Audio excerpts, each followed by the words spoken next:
Black shoes, basic blues, no names, all game. Penn State is going traditional, ditching the names on the backs of their jerseys. I'm Kerry Chow, joined by ESPN college football writer Adam Rittenberg. Adam, why ditch the names and why do it now?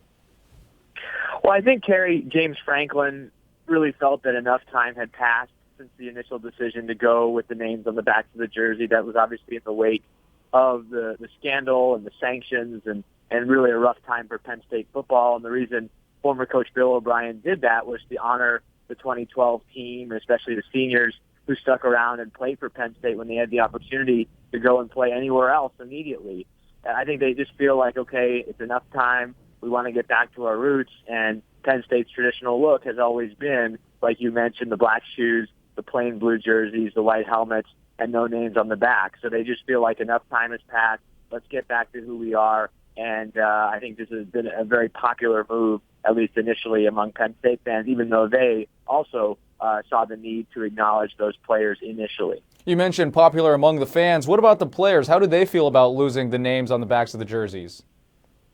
Well, Angelo Mangiero, who's a senior offensive lineman and one of only 6 players remaining from the 2012 team, had a very eloquent post on Twitter, a longer post, thanking former coach Bill O'Brien for the initial decision to honor those players, but also thanking James Franklin for now moving on and taking the names off the back. He writes here, I felt the name on the back of my jersey was to honor the players, and I always played for the logo on the front, but with Coach Franklin, it's time for us now to get back to our traditions and put everything behind us. So that's, I think, the general sentiment on the team, especially from the older guys who were part of that. And most players in the program, quite frankly, Kerry, weren't there when all this was going on. They obviously were aware of it. They were being recruited at the time, but there's only a few players remaining who were actually on campus when those historic NCAA sanctions came down against Penn State.